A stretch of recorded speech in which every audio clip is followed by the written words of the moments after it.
Sa kabila ng mga naglalaki ang istruktura at mga proyektong ginagawa,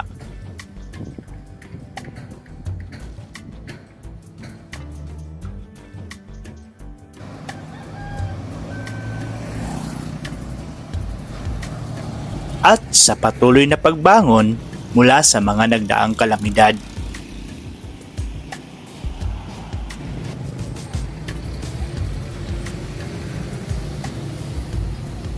Sa patuloy na paglago ng lungsod ng Tacloban, alam nyo ba na mayroon ditong mga nakatagong kayamanan?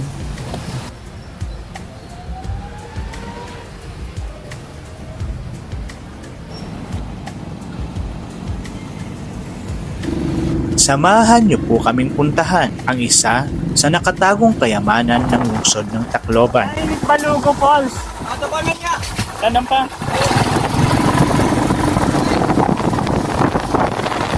Kaya nga to pulse 1, pulse 2, pulse Ito na 3, Balugo. pulse 4. Jay, YouTube, sige ya.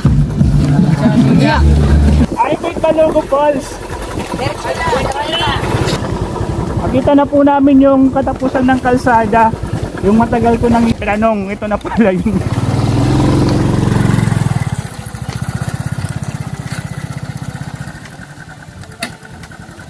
Nandito po tayo ngayon sa Barangay 104, Salvacion, Tacloban City, kung saan atin pong pupuntahan ang isa sa natatagong kayamanan ng lungsod ng Tacloban.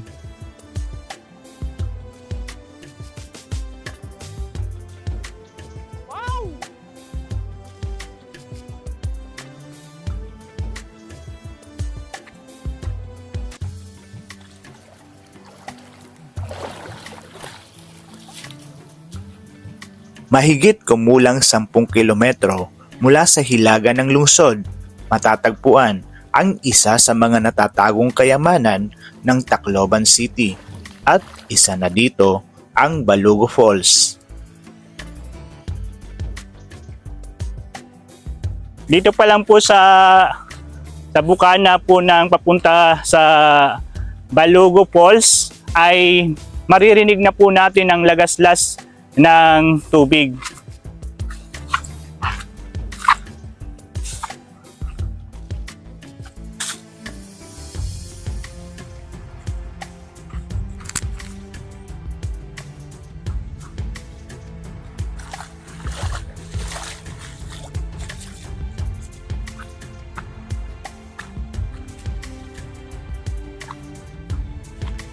Nandito po tayo ngayon sa Kagubatan. Bali, pinupuntahan po natin ang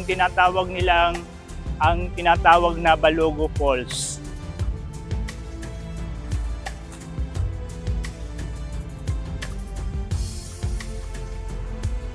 Bago makarating ng Balugo Falls, kailangan muna nating tawirin ang 3 ilog o sapa.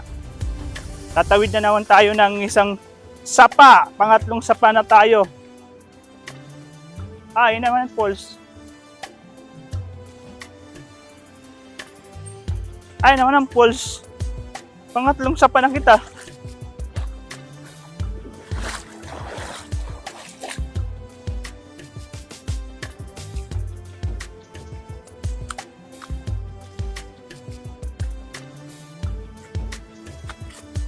Yeah. Taas.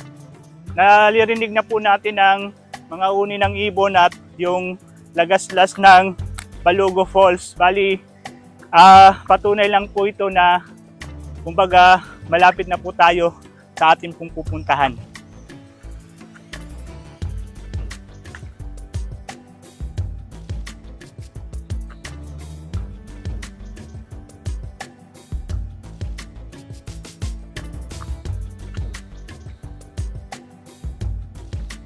It's what you call kuliglig. Bali, naririnig po natin yung mga kuliglig. Bali, nature not nature. Nature na nature talaga, oh. May mga kuliglig po tayong naririnig. Naririnig na din natin yung lagaslas ng talon na isa sa mga nakatagong kayamanan. Kayamanang unti-unti nang nalilimutan dahil sa mabilis na takbo ng buhay. Kung nakikita nyo po, meron po ditong semento, tapos meron po ditong mga CR. Kumbaga mga comfort room or ano po ba ito, mga struktura. Ibig sabihin po may panahon or may pagkakataon na sinubukang i-develop ito.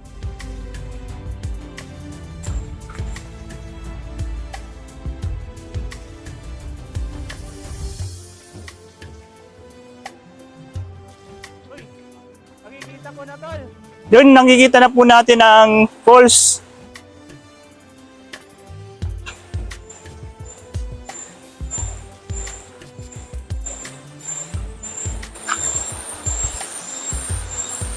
May falls talaga, no?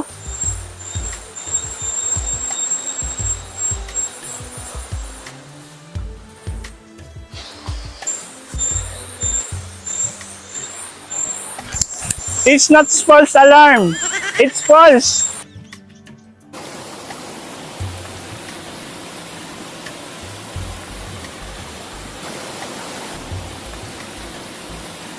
Nandito po tayo ngayon sa Balogo Falls, ang natatagong kayamanan ng siyudad ng Tacloban. Isang kayamanan na tila unti-unti nang napapabayaan ng ibang mga mamamayan.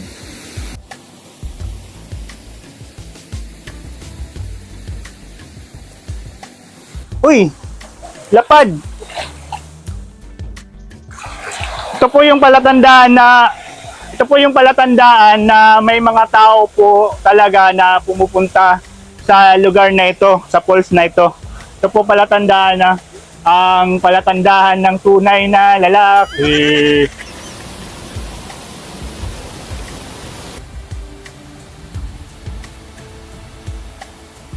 Alam nyo ba na ang Balogo ay mayroong 4 na falls?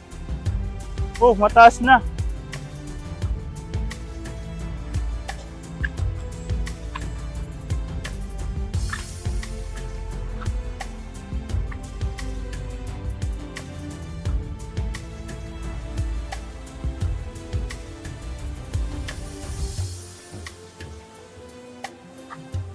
Matarik man at madulas ang mga dadaanan, Makul ba man? Makul ba man to? Kukul pa ako. Dami magdalunot.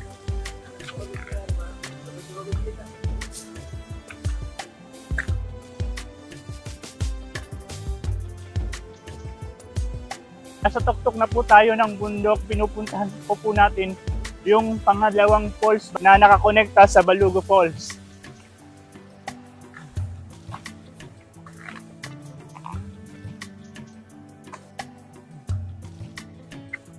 nakakakaba man minsan dahil sa taas ng bangin.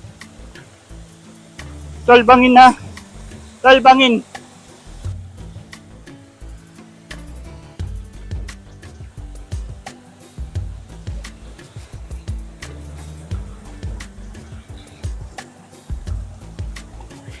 Wow! So refreshing!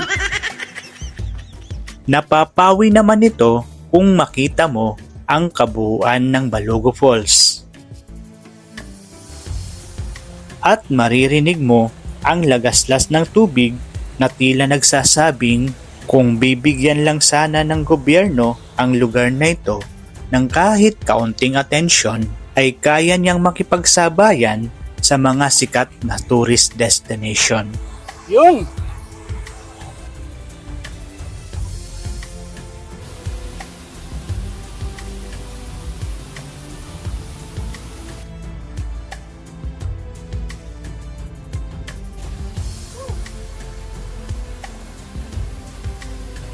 Hindi lang sa material at pinansyal may tuturing na kayamanan ang isang bagay. Katulad ng Balogo Falls, meron din namang mga natural at mga likas na yaman na kailangan lang gamitin at pahalagahan para hindi ito manatiling nakatagong kayamanan.